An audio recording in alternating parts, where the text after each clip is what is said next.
Muy programa Conversan 2, un programa del Centro Virtual Isaacs, de la Facultad de Humanidades de la Universidad del Valle, nuestro canal del Sol Telepacífico con el apoyo de la Comisión Nacional de Televisión.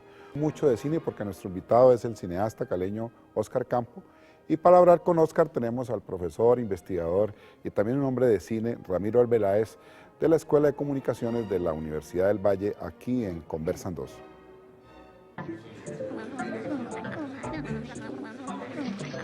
Estamos aquí, Conversan 2.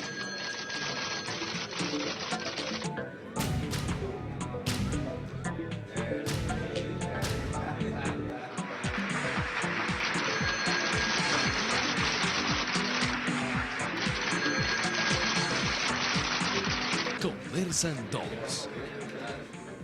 Bueno, aquí con Óscar Campo y Ramiro Arbeláez vamos a hablar mucho de cine y para ello vamos a ver primero una nota.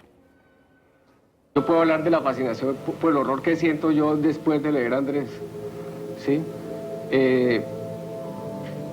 Primero que todo es como una fascinación por la maldad, ¿sí? Antes que por el horror, ¿sí?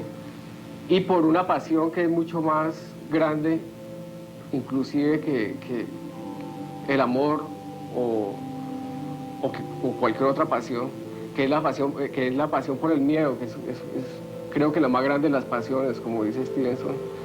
Y es esa cosa de sentir uno que se pierde, de sentir uno de que de pronto las cosas no funcionan como uno lo piensa, de que poco a poco de una realidad uno se puede ir deslizando y perderse. Nos conocimos en la universidad, o sea, Óscar es de la primera promoción de la Escuela de Comunicación, yo soy de la tercera promoción. Siempre yo pienso que el primer encuentro con Óscar Campo es un encuentro duro.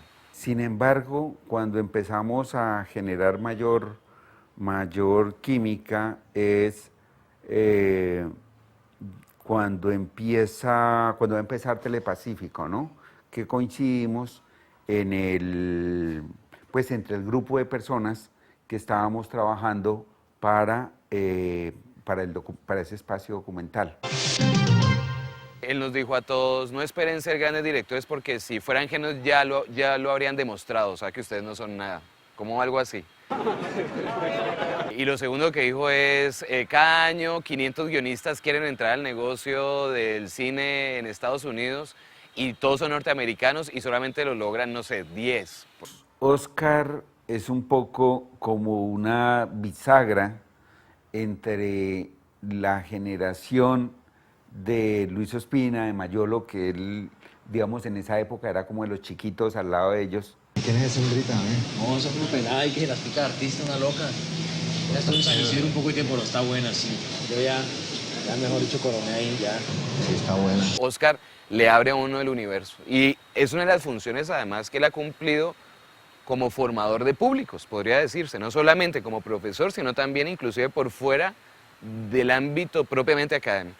Pero Óscar logra engancharse de una manera temprana en las producciones de Focine y él logra hacer dos cortometrajes que son muy importantes.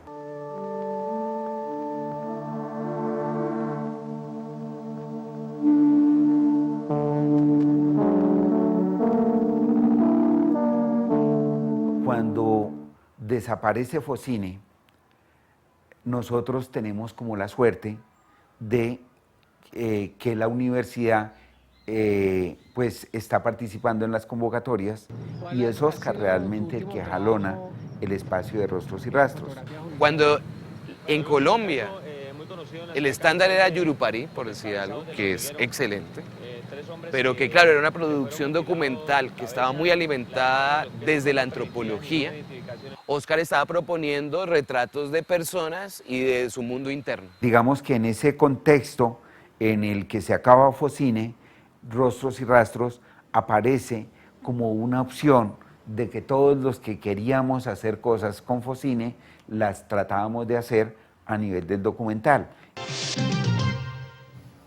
Bueno, Óscar, ahí después de esta nota uno ves que eres un hombre toda la vida, buena parte de tu vida dedicada al cine. Cuéntanos un poquito de los inicios, cómo fueron tus inicios con el cine, como joven, cómo fue tus primeras experiencias.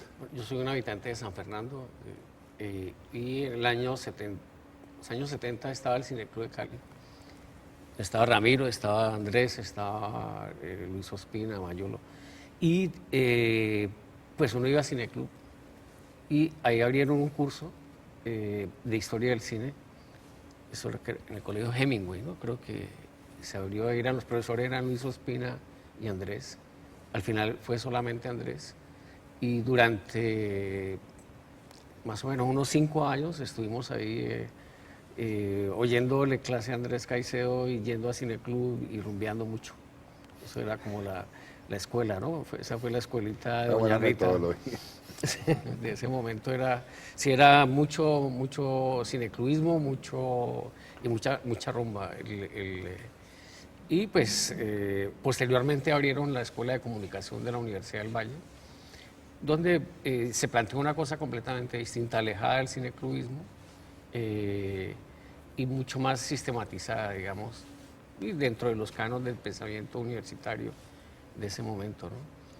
Entre las facetas que yo veo en Óscar, pues que las más públicas son la de ser profesor y cineasta, hay otras facetas que de pronto mucha gente no conoce, que son las de coleccionista y las de lector empedernido, es decir, también coleccionador de libros. Y yo creo, porque recuerdo que muy temprano en el Cineclub, una de las cosas que más se notaba en Óscar era que siempre andaba con un libro, siempre estaba en la mano con un libro. Y me acuerdo una vez que cambiamos un par de libros porque cada uno se sentía más cerca del libro del otro que el otro tenía. Entonces lo cambiamos y desde ese momento ha sido como una faceta que Óscar ha mantenido siempre, que es la de coleccionista de objetos de cultura, sobre todo películas y libros. ¿Cómo ha sido, digamos, esa alimentación de ese hábito? Yo creo que es puro aburrimiento, yo creo que eso surge del aburrimiento, es decir, no poder estar como viendo las cosas mucho tiempo sin que se mueva algo. Entonces, pues yo creo que es una enfermedad profesional, no una deformación profesional. Cuando uno ve películas todo se está moviendo, todo está sucediendo cosas. Y mientras que la realidad, digamos, es algo como donde hay que observar mucho tiempo algo. Entonces, yo prefiero leer. Un libro es más fácil que una película, uno siempre está con un libro y puede engancharse en otra cosa. Entonces siempre es como una cosa de evasión, me imagino que es por ahí la cosa, ¿no? Me imagino que es como el deseo de no estar ahí. Sin embargo, una de las cosas que, por ejemplo, sucede con el documental es que lo obliga a uno a quedarse mirando cosas bastante tiempo y tratar de descubrir ahí cosas mirando, ¿no? Y eso es como un entrenamiento, porque yo veo que digamos, Óscar es especialista en descubrir, digamos, el lado oscuro de la luna. Él siempre descubre algo que no está a la vista de todo el mundo y que seguramente eso de alguna manera se va entrenando, se va adquiriendo con él. Es decir, por ejemplo, descubrir personajes y descubrir dentro de ese personaje algo que no era evidente. Yo creo que en la filmografía o en la videografía de Óscar, una de las cosas que él tiene es el descubridor de personajes, pero generalmente son personajes que internamente son muy ricos, son muy complejos y de alguna manera ese lado oscuro implica sacar demonios. Óscar es muy bueno para que los personajes saquen demonios. ¿Has sido consciente de que hay allí un entrenamiento desde temprano? Lo que pasa es que es como un ejercicio permanente de estarle adjudicando cosas a lo que se ve, como te digo. Yo pienso, digamos, que surge del aburrimiento, como como que uno está mirando cosas y se aburre como de mirarlas y comienza como a inventarle. Pero en el caso, por ejemplo, yo pienso que le pasa a todos los profesores universitarios también, es que como nosotros tenemos que leer tantas cosas todo el tiempo, estamos entrenados para mirar, digamos, más allá de lo evidente, ¿no? Pues para eso, digamos, básicamente se entrena un profesor universitario. Entonces, yo no lo veo, digamos, como una cosa alejada de lo que hace también otras personas que trabajan en otras disciplinas. Es como lo normal, ¿no? Ahora, en el caso mío, digamos, es que sí, siempre me imagino lo peor, ¿no? Es decir, es sistemático, como siempre trato de imaginarme como Lo peor que a veces, digamos, realmente es lo que está, lo que emerge, ¿no? Pero que no se ve. Pero sí, yo creo que es parte de la forma de mirar de personas de determinadas profesiones. Pienso en psicoanálisis, por ejemplo, los psicoanalistas hacen ese tipo de cosas. Los cineastas también. Uno, por ejemplo, ve las películas de Víctor Gaviria y son películas que quedan mucho tiempo mirando algo. Y en esa mirada, digamos, tan concentrada, va descubriendo cosas realmente aterradoras a veces. No, y lo digo por otra cosa, porque ese entrenamiento de descubrir lo que no se ve, aparentemente, es muy rápido, funciona muy rápido en tu interior, en tu mente. Y generalmente en todos digamos, los sitios colectivos donde hay discusiones, donde hay de alguna manera que hacer reflexiones, generalmente Óscar es el primero que tira la primera piedra. Es decir, siempre es el que de alguna manera descubre algo que nadie había descubierto y lo descubre de una manera, de alguna manera pendenciera, conflictiva. Polémica. Y eso de alguna manera es lo que alimenta a partir de allí una discusión rica, que en otras cosas o en otros contextos del ámbito audiovisual, cuando no va Óscar, se pudiera ser muy aburridor, pero tiene la virtud de tirar esa piedra y que la reacción sea muy fuerte. Pero eso es también parte como de entrenamiento. Es decir, llevo más de 20 años escribiendo guiones. Los guiones básicamente funcionan a través de conflictos. ¿Sí? Si no hay conflicto, pues las cosas no funcionan. Entonces, hay que generarlo. Si no está ahí, hay que generarlo de alguna forma, ¿no? Es decir, porque de lo contrario no realmente... Y si no es decir, por lo general sí está.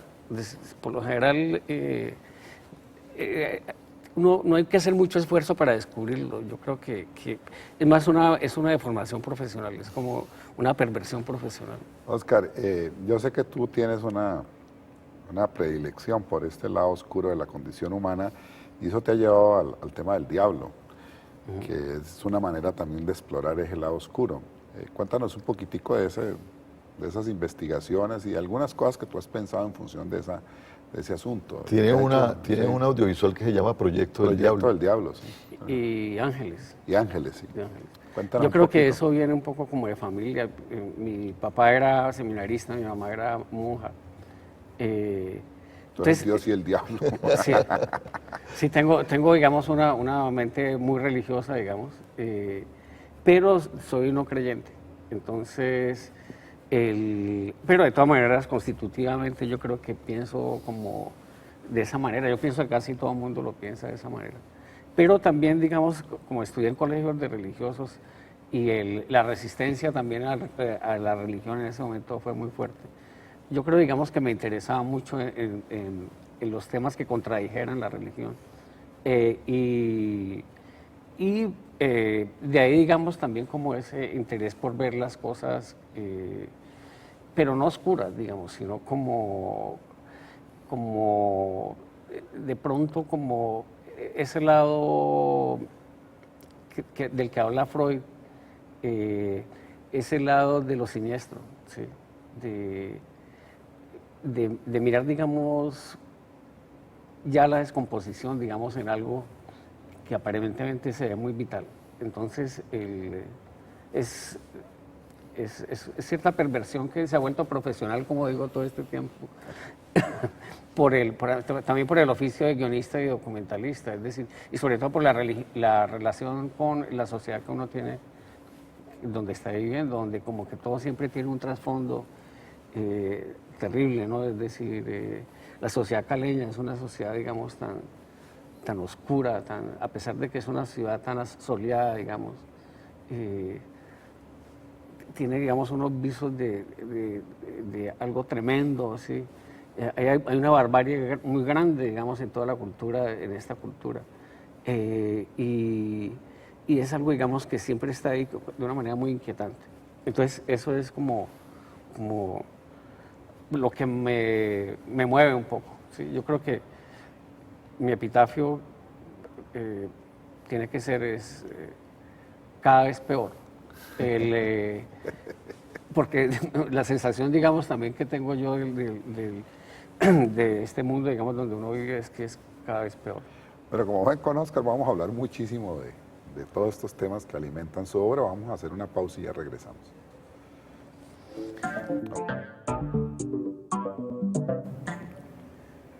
Bueno, continuamos aquí en Conversan 2, aquí con nuestro invitado, el cineasta Oscar Campo y Ramiro Arbeláez.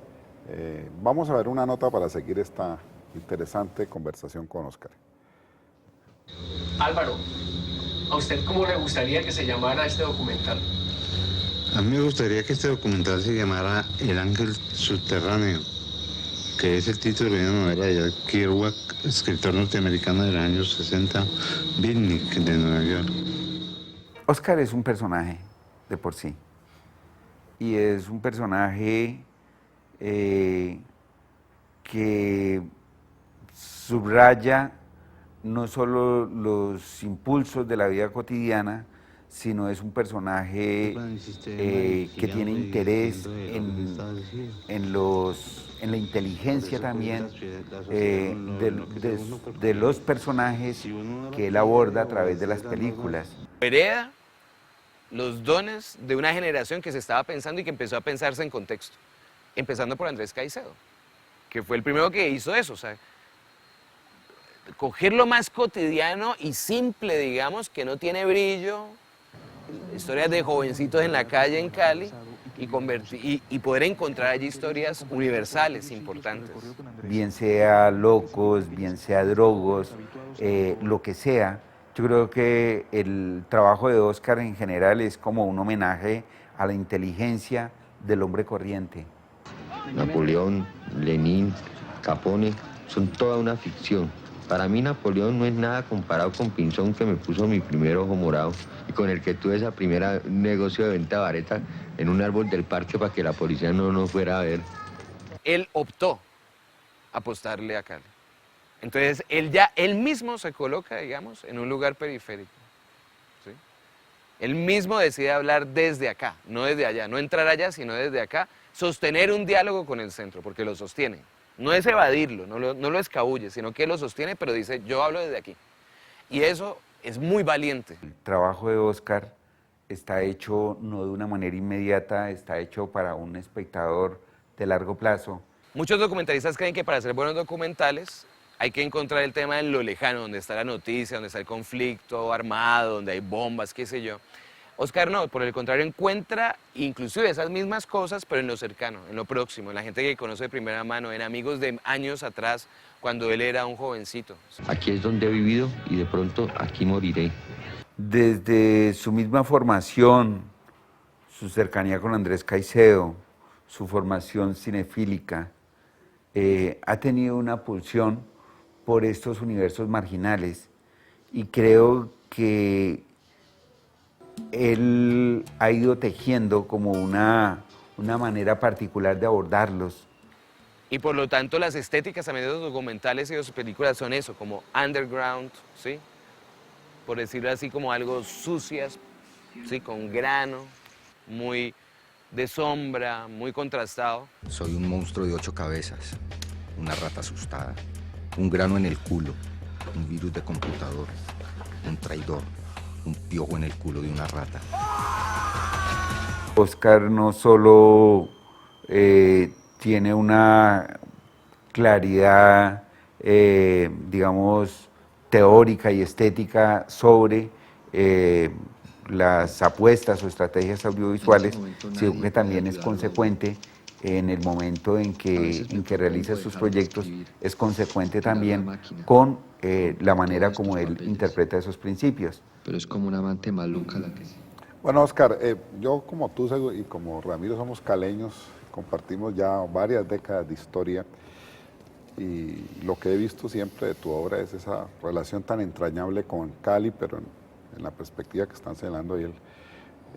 Quiero que nos hable un poquitico de tu relación con Cali como fuente de creación, qué ha significado para ti todo esta ciudad. Bueno, lo que pasa es que yo no me imagino la ciudad, por ejemplo, incluida ni en un país, sino incluida en el mundo. de hecho, un mundo muy distinto a Colombia. A mí me parece que Colombia es Bogotá. Uno cuando va a Bogotá se piensa sobre Colombia. Yo pienso que acá uno no piensa sobre Colombia.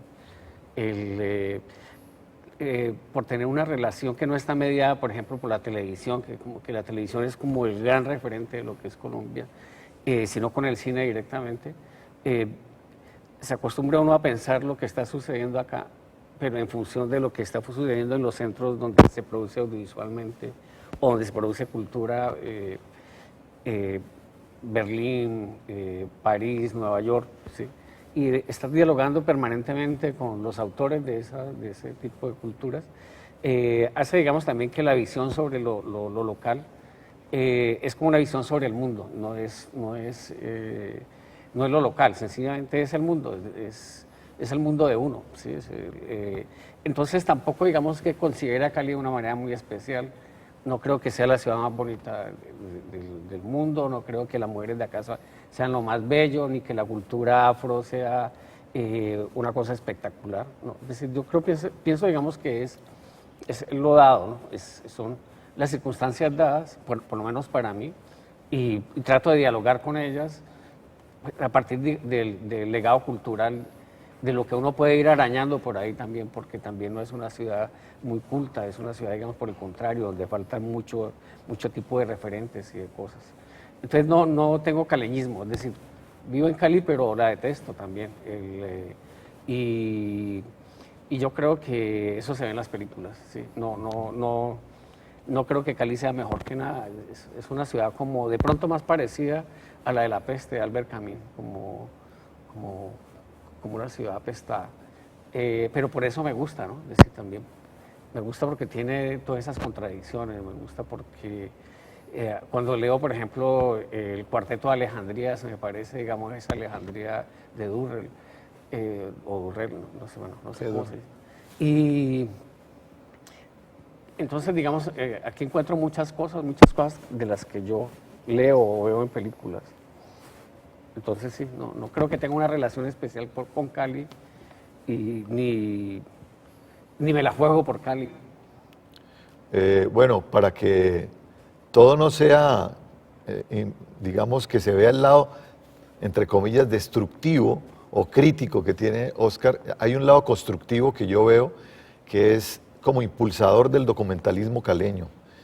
A partir de ese espacio Rostros y Rastros de la Universidad del Valle, que había en Telepacífico, pero posteriormente siguió impulsando el documental desde la Universidad del Valle. Yo creo que él tiene una visión de las últimas generaciones de realizadores audiovisuales que ha dado esta ciudad y que de alguna manera ha exportado a otros lados, no solamente en Bogotá, sino en otras partes. ¿Cómo ves hoy, en esa evolución de realizadores audiovisuales, cómo está este momento de Cali en el concierto nacional e internacional? Bueno, yo lo que veo es que hubo un primer momento, digamos, donde estaba Ospina, Mayolo, estás vos, Andrés, muy centrado en nombres, que dieron impulso a todo un trabajo audiovisual en la ciudad. Posteriormente eso se deshace, ¿sí? La ciudad queda completamente desierta en términos de que se va la gente de teatro, se va la gente de cine, se va la gente que hacía literatura. Eso es década de los 90, Cali era como un desierto. Salía a la calle ya como que no podía hablar con nadie. No sé qué pasó, hubo un estallido. Acá digamos que todavía no entiendo. Y uno de los únicos refugios que hubo para hacer cosas culturales importantes en la ciudad fue la Universidad del Valle. Fue como el último refugio. Ahí llegó la gente de teatro, Enrico Buenaventura, digamos, ahí puso su escuela de teatro en comunicación social. Cuando yo llegué, ahí estaba Zuleta, estaba Jesús Martín.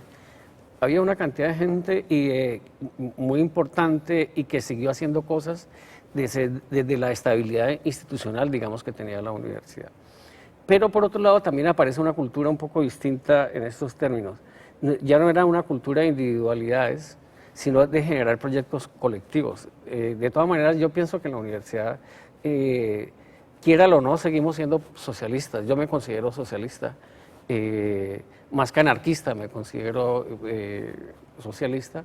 Y en ese sentido, digamos, casi todos los proyectos que uno hace de la universidad tienen como dos sentidos. Por un lado, digamos, la excelencia, es decir, a partir de todos los recursos que hay allí, uno puede proponerse que haya una cultura de excelencia en lo que se hace. En el caso, por ejemplo, del audiovisual, justamente era una apuesta por tratar de hacer lo mejor que se pudiera hacer, digamos, en lo audiovisual. Pero también que fuera un proyecto colectivo, es decir, donde no aparecieran las individualidades. Si nos ponemos a ver lo que se ha hecho en la universidad en las dos o tres últimas décadas, es todo un proyecto generacional muy amplio, muy grande, con más de 1000 títulos hechos dentro de la universidad y de los egresados, que me parece, digamos, que es una cultura importante, es una cultura donde no hay individualidades importantes, muy por el contrario de lo que sucedió, por ejemplo, con Caliwood, que era donde aparecen, digamos, 3 o 4 nombres, y que curiosamente, por ejemplo, cuando se hace el Festival de Cine de Cali ahora, aparece todavía bajo la sombrilla de Caliwood, y parecería que todo lo que se ha hecho después estuviera bajo esa sombrilla. Porque yo pienso que al periodismo le queda mucho más fácil decir, no, es que este son los que hacen las cosas. No, ahí ha habido un proyecto colectivo, digamos, un proyecto que se ha ido cualificando en el tiempo, no necesariamente que ha progresado, ¿sí? Aunque fíjese, este año, por ejemplo, tenemos 2 trabajos en Cannes de gente egresada de la escuela. El de William Vega, con La Sirga, y con el trabajo de Mónica Mondragón, un corto, que es el de Colibrí. Entonces, digamos, uno lo que ve es que como que se van ampliando los círculos de rotación. Si hace 20 años rotábamos en un círculo muy regional de cosas, los trabajos rotaban, digamos, en Telepacífico y en los canales regionales. Después, digamos, hubo una rotación nacional. En este momento hay una serie de trabajos que ya están rotando, digamos, por canales y por vías, por otras vías mucho más amplias. Pero curiosamente también en el caso de la universidad cada vez se achica más el espacio para trabajar. Y hay una mayor concentración de cosas. Ahora, en este momento en la ciudad aparecen, por ejemplo, otras escuelas, va floreciendo otras posibilidades también. Y yo creo, digamos, que la universidad está como en el origen de todo eso que se está haciendo en la ciudad importante, en el sentido de que fue, digamos, el núcleo donde se conservó algo, ¿sí? Que después ha ido irradiándose también por la ciudad y que me parece, digamos, que es una fuente de optimismo todavía frente a todo lo que hay, ¿no? A esa cosa tan terrible, digamos, de Cali, de su decadencia económica, de la decadencia en las instituciones, pero que de todas maneras, en medio de todo ese panorama, pues uno puede ver una apuesta fuerte, digamos, por construcción de imaginarios audiovisuales por lo menos importantes. No estoy tan al tanto de lo que sucede, por ejemplo, en la literatura de la ciudad. En este momento me estoy enterando un poco de lo del teatro. Pero también hay mucha, en el mismo sentido, hay mucha cosa y la universidad juega ese papel. Muchos egresados en premios nacionales de cuentos, de novelas. Pero es tanta gente, digamos, la que hace cosas interesantes que ya uno no puede decir que sean 3 o 4 trabajos, sino que anualmente aparecen muchas cosas que ya ni siquiera se reseñan. Óscar, ¿cuál es tu visión de este momento del cine colombiano? Ha habido como una primera etapa con la ley de cine que volvió, digamos, a hacer surgir el cine colombiano y que estaba muy ligada a Bogotá y unos dineros que fueron de alguna manera monopolizados por gente que venía de la televisión, por gente que, libretistas, directores de televisión, actores de televisión, pero que ha ido surgiendo, digamos, como otra camada, una camada negra, digamos, en las universidades públicas en un primer momento. La gente de la Nacional, Ciro Guerra, Rubén Mendoza, este chico que hizo La Playa, no recuerdo cómo se llama, pero también de la Universidad del Valle, por ejemplo, está lo de Oscar Ruiz, está lo de William Vega, están una serie de trabajos que también están ahí apareciendo como hongos, no como flores, sino como hongos. Y entonces vemos, digamos, como que va a haber un momento en que va a haber cierto enfrentamiento, yo creo que ya lo hay, porque es un enfrentamiento también político, es decir, cuando estoy hablando político estamos hablando de recursos del Estado y recursos, digamos, para hacer películas. Y en algún momento, digamos, eso se va a acentuar, porque cada vez, digamos, son las de esa otra vía, digamos, esa vía más alternativa, la que va teniendo mejores resultados. Jóvenes realizadores no vinculados, digamos, a la televisión, no vinculados al melodrama televisivo, que hacen un tipo de apuestas mucho más universales, se puede decir, más ligadas a lo que se hace en el cine contemporáneo, que curiosamente no son aceptadas por el público, son de muy bajo rendimiento en las taquillas, pero que me parece que tienen un rendimiento cultural mucho más importante, en el sentido, digamos, de que ya películas colombianas están en muchas salas internacionales y en muchos festivales. Entonces, digamos, ahí se va generando, digamos, hay toda una nueva generación de jóvenes de entre 20 y 30 años, que son como la nueva ola del cine colombiano en este momento. Y que, curiosamente, han sido también formados en universidades colombianas. Hay varios, digamos, que vienen de universidades del extranjero, Andy Weiss, bueno, muchos que también hacen un buen cine, pero hay como me parece a mí que hay como un hambre mayor, digamos, en los realizadores que provienen de escuelas colombianas, y un deseo también mayor de tener un cine más actual, pero no en términos de actual del blockbuster, sino de un tipo de cine mucho más crítico, mucho más, que confronte, digamos, más lo que hay. Y en ese sentido, ¿cómo lees el papel del Estado? El Estado es un lugar, digamos, de conflicto siempre, es un lugar, digamos, de grupos que tratan de apropiarse de los recursos, sí. Es un lugar, digamos, de luchas políticas. Y en ese sentido, digamos, el Estado de alguna manera está tratando como, por lo que uno de las políticas de cinematografía, de mediar allí, ¿sí? A veces, digamos, tiene una tendencia mayor hacia unas cosas. Por ejemplo, el año pasado la mayor parte de los premios se les dio a jóvenes realizadores que están mostrando resultados internacionales. El Festival de Cine de Cartagena, por ejemplo, está dedicado a jóvenes que hacen trabajos importantes, que están haciendo su primera y su segunda película. Entonces, sí hay, digamos, en este momento una disposición a dar más recursos a esa generación emergente, los apuraditos, como le llaman. Entonces, hay mayores recursos para esa generación y para los que están terminando también sus carreras cinematográficas. Los que estamos en la mitad, como los de Fuego Lento, no nos está yendo tan bien, ¿no? Pero a mí me parece bien, digamos, me parece bien porque es todo un campo que se está reorganizando, ¿sí? Se está reorganizando y claro, lo que se puede esperar es que a corto plazo todas estas figuras emergentes se van a consolidar y van a tratar de apropiarse de la mayor cantidad de recursos, como ha sido siempre, y vuelve y genera, digamos, otra crisis y aparecen nuevas cosas. Y en ese contexto, ¿cuál es tu apuesta creativa que estás craneando en este momento? Yo quiero trabajar con tecnologías muy baratas, ¿sí? Para poder decir lo que yo quiero. Es decir, yo creo que yo tengo por ahí unos 10 años más como de vida consciente, racional un poco, y quiero aprovecharlos bien estos 10 años como para decir 2 o 3 cosas, digamos, que pueda decir. Y con las tecnologías del video, ¿no? Con tecnologías que pueda yo, que no me destruyan, porque la máquina de producción de películas es una maquinaria gigantesca. Por lo general uno ve que la gente queda aplastada, digamos, bajo esa maquinaria. Entonces quisiera, digamos, como trabajar, digamos, como a la medida corporal.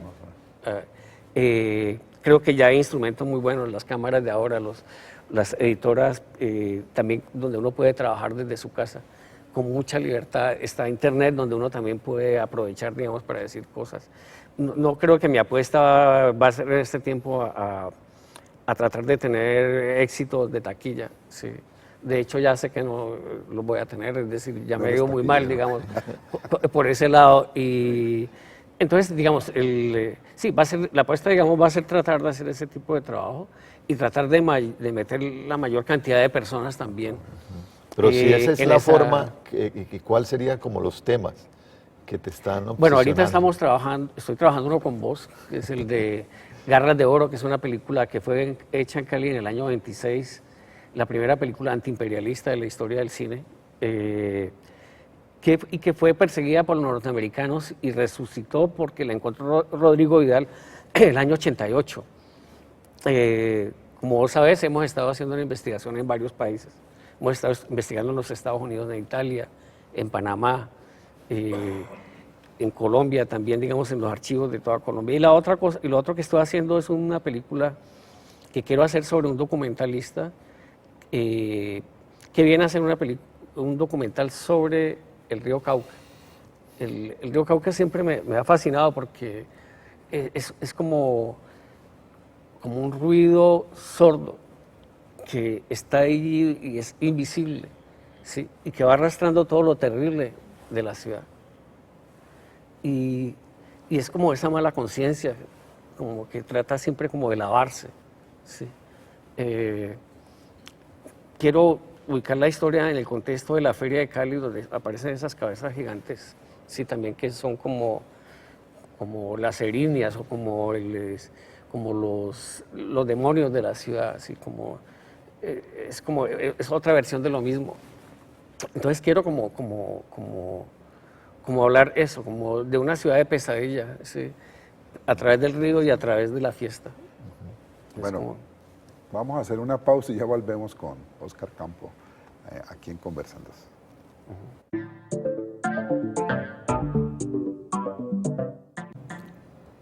Bueno, continuamos aquí en Conversando, aquí nuestro invitado Óscar Campo. Para seguir esta conversación con Ramiro, vamos a ver otra nota.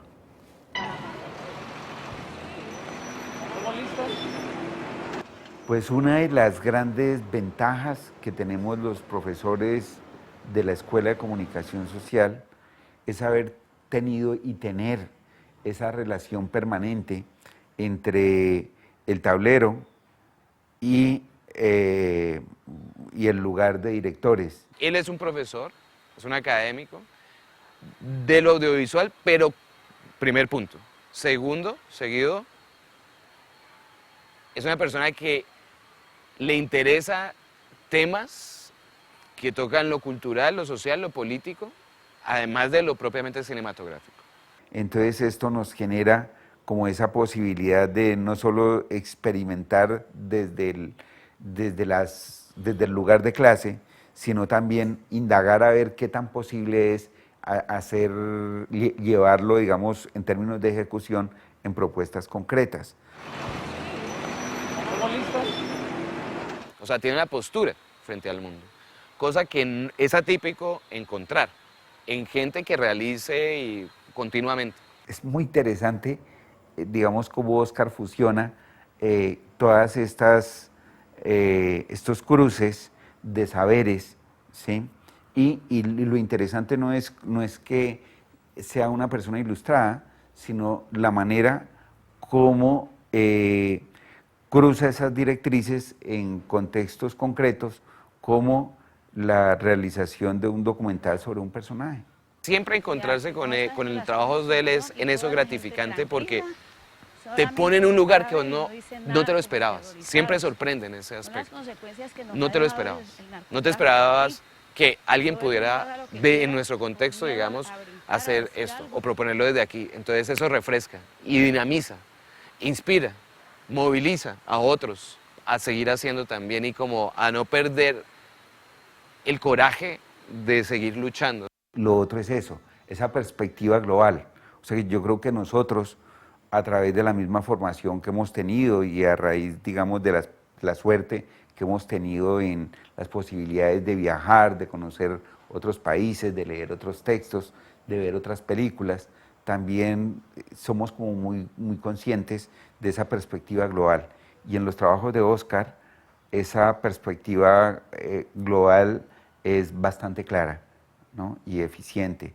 43 años y todavía me sigo poniendo blusas que muestran el ombligo. Es capaz de abstraerse, objetivarse y poderse ver en el oficio y volverse inclusive autocrítico, porque tiene las herramientas para ello. Pero tiene algo que decirle al mundo, que es otra cosa, porque hay gente que cree que el audiovisual solamente es una cuestión de imágenes bonitas y de música y sonido, pero no, el audiovisual es ante todo un texto que debe comunicar algo a la gente. Siempre utilizo una cámara muy elemental con lentes normales. ¿Por qué? Porque ese lente es el único que utiliza la misma perspectiva del ojo, ve exactamente lo mismo que el ojo. Normal. Bueno, Oscar, después de esta nota sería muy grave no hablar de una experiencia en la cual tú fuiste un gran artífice, que es Rostros y Rastros, que son los grandes programas, proyectos que se hizo en la televisión desde la Universidad del Valle. Que nos hablara un poco de esa experiencia, de su validez y de pronto de la proyección que puede tener retomar ese proyecto nuevamente. Bueno, cuando se hizo Rostros se juntaron varias cosas. Por un lado estaba los cineastas caleños que en el momento en que se acaba Focine ya estaban en desbandada. La mayor parte de ellos se habían ido para Bogotá a trabajar en la televisión. De ahí surge, y de ese momento, digamos, desbandada de cineastas de Cali y de Medellín hacia Bogotá. Surge todo ese momento tan importante de la televisión colombiana que fue Azúcar, La Casa de las Dos Palmas. Digamos, fueron personas que nutrieron como ese tipo de trabajos que se estaban haciendo, que algunos de ellos asumidos por cineastas bogotanos, pero con una cantidad de gente que venía del cine y con otro tipo de trabajo y con otro tipo de factura. Los que nos quedamos en las regiones comenzamos a trabajar documental. En el caso de Telepacífico surge de unos trabajos que estaba haciendo Luis Ospina, hizo un trabajo sobre Antonio María Valencia y ligado a ese otro que se llamaba Ojo y Vista peligra la vida del artista.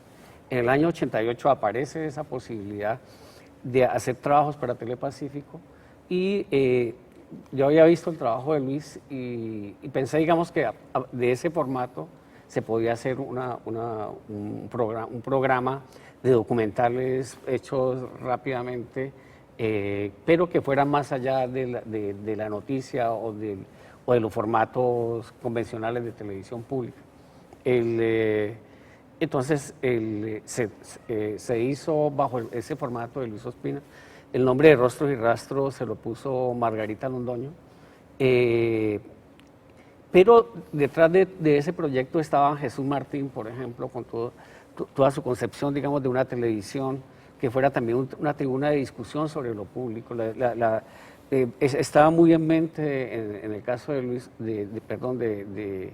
Jesús, la televisión pública como un lugar de discusión de lo social y sobre los problemas, digamos, de las comunidades. Por otro lado, digamos, estaba toda esa cultura que también se estaba gestando en intercambios, por ejemplo, en la Escuela de Comunicación con la Escuela de Ciencias Sociales. Y yo recuerdo que una de las primeras variantes que tuvo Rostros fue hacer historias de vida y personajes mirados en una mayor complejidad, ya fuera desde un punto de vista sociológico o psicoanalítico. Y comienzan a enlazarse esas posibilidades también con la necesidad de ir más allá de la entrevista y de la opinión y producir, por ejemplo, textos mucho más complejos audiovisualmente. Y viene toda una evolución durante 10 años, donde después aparece otra generación, que es la de Jorge Navas, la de Carlos Moreno, la de Borges, ¿cómo se llamaba Borges? Miguel Borges. Que ellos introducen el videoclip más o menos hacia el año 95. De ahí se desprende una necesidad de investigar más sobre el videoarte. Después viene otro paso donde el documentalismo colombiano es nutrido por la presencia de Weisman, de una cantidad de directores de documental internacional muy importante, pero eso por por una acción del Estado colombiano. Es decir, durante la década de los 90 hay tres cosas que se juntan. Por un lado, la universidad pública, por otro lado, el canal público, los canales públicos, Telepacífico, pero también Señal Colombia, los canales regionales, y también Colcultura, para producir televisión. Y es un momento de alineamiento muy interesante, que comenzó, digamos, a perderse a comienzos ya de la década. Yo creo que Uribe tiene mucho que ver en eso, en esa falta, digamos, de concordancia de muchas cosas, como que todo se desbarata, digamos. Y durante la primera década de este siglo, pues asistimos a un momento, digamos, en que se acaba el documental en Colombia, aparecen formatos globales como los de Discovery,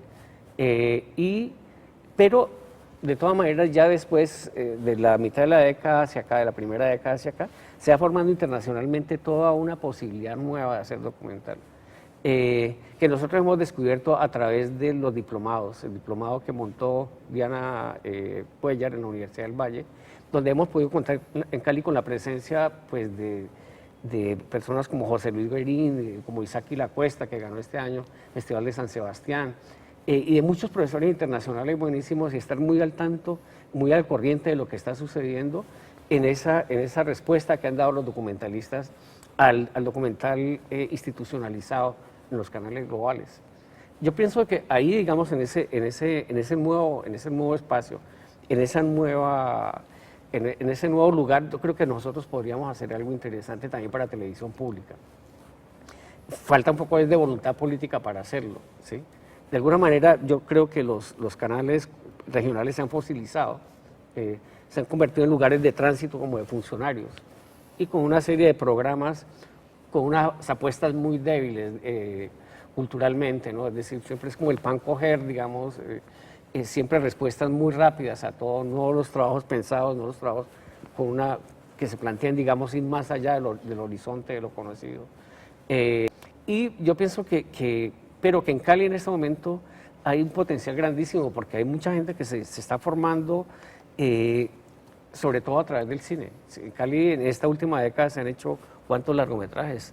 Como 8 o 10 largometrajes. Eso, estamos hablando de una cantidad de gente que está asociado a esa producción y que perfectamente se podía dinamizar para un tipo de producción mucho más compleja.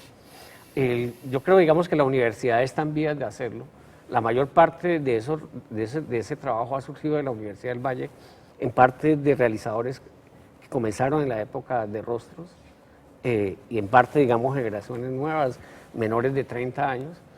Y yo creo, digamos, que es una bobada, digamos, no hacerlo. Es decir, es una botadera de recursos y es una forma, digamos, es un desperdicio no hacerlo, por quedarse haciendo programas de estudio. Hay otra faceta que yo veo que te está entusiasmando mucho, que es la actividad cineclubista, que yo la veo como también una especie de escape, de cómo compartir la colección de películas que has acumulado en los viajes. Sí, yo lo que veo es que hay una cantidad de gente que en este momento tiene como grandes filmotecas en sus casas en discos duros, ¿sí? La Cinemateca Francesa, digamos, en los discos duros. Yo tengo, en este momento tengo por ahí como, no sé cuántas, muchas teras llenas de películas, pero también hay otra gente también que colecciona. Se ha logrado estamos tratando de establecer como una red de lugares de exhibición de esas películas, y yo creo que es ahí donde se están formando las miradas de los nuevos realizadores caleños. Uno ve, por ejemplo, las películas de Óscar Ruiz tratan de aproximarse, digamos, a Kiarostami, también, digamos, a la filmografía posmoderna francesa, y hay unos referentes, digamos, internacionales muy importantes. Lo mismo pasa con el documental. La gente, digamos, está viendo otras cosas, trata de apostarle a cosas que vayan más allá del reportaje, más allá de lo de Rostros y Rastros. En este momento, digamos, uno presenta películas en la universidad y si a la gente no le gusta, eso es como cuando la época de Rostros. Porque, digamos, en este momento hay cosas mucho más potentes, digamos, sencillamente por la cantidad de material que hemos podido ver en este tiempo. Entonces, sí, el cineclubismo yo creo que está alimentando un nuevo realizador. Pero al mismo tiempo yo también veo como otra serie de personas que también quieren comenzar a escribir sobre el cine desde esos nuevos lugares y desde esas nuevas teorías también que van surgiendo en este tiempo. Hay que causar eso. Entonces yo creo, digamos, que, bueno, nosotros, digamos, estamos un poco en ese juego, digamos, en la universidad, pero lo interesante es que pudiéramos agrupar también cosas, digamos, que hubiera un realineamiento de cosas, que fuera, digamos, como desde la universidad, pasando también, digamos, por los institutos, las instituciones oficiales, por las televisiones públicas. La privada siempre, digamos, ha sido un campo minado, siempre ha sido un lugar donde no se puede hacer este tipo de proyectos. Pero ese alineamiento hay que buscarlo, ¿no? Sí. Volver a reconducir, digamos, para producir algo que sea mucho más potente, creo. Bueno, Oscar, yo quiero hablar un poco de Yo Soy Otro. Sí. ¿Cómo fue esa experiencia y cómo interpretas tú, dijéramos, como la recepción que tuvo la película?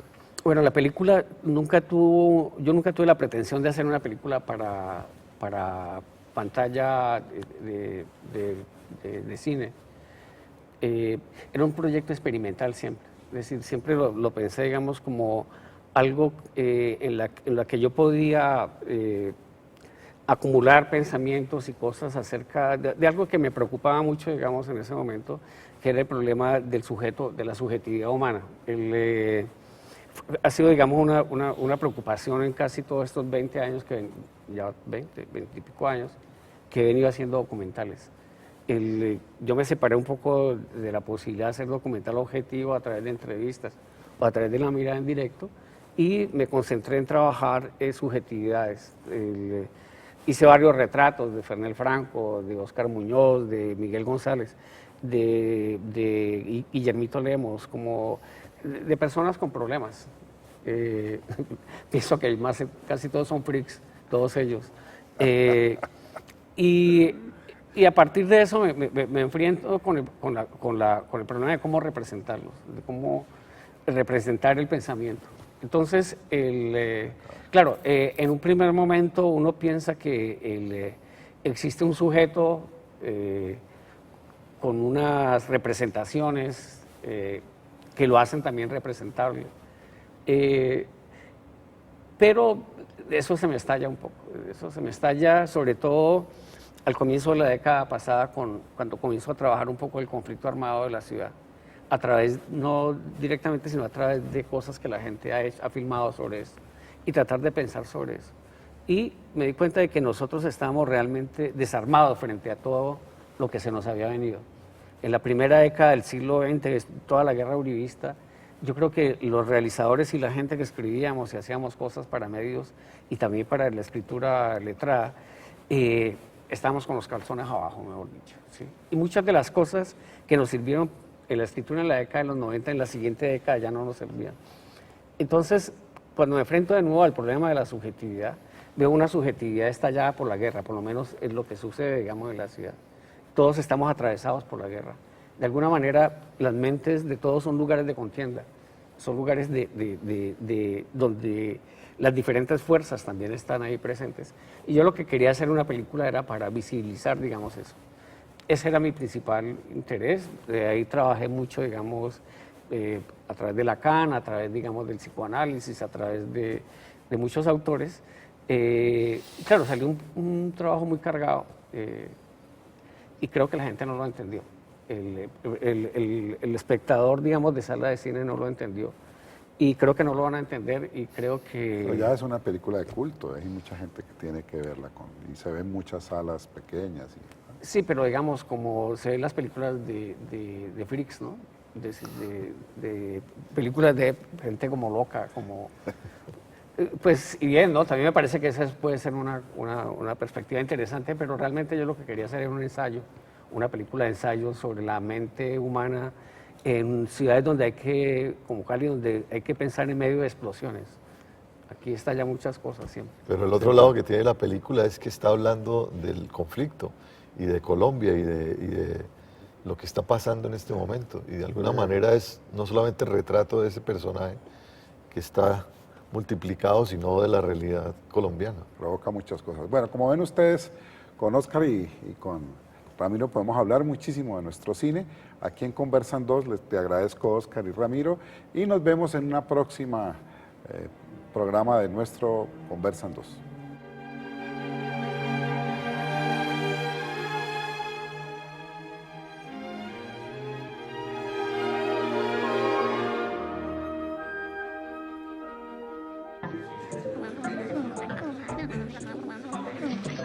Estamos aquí, Conversan 2.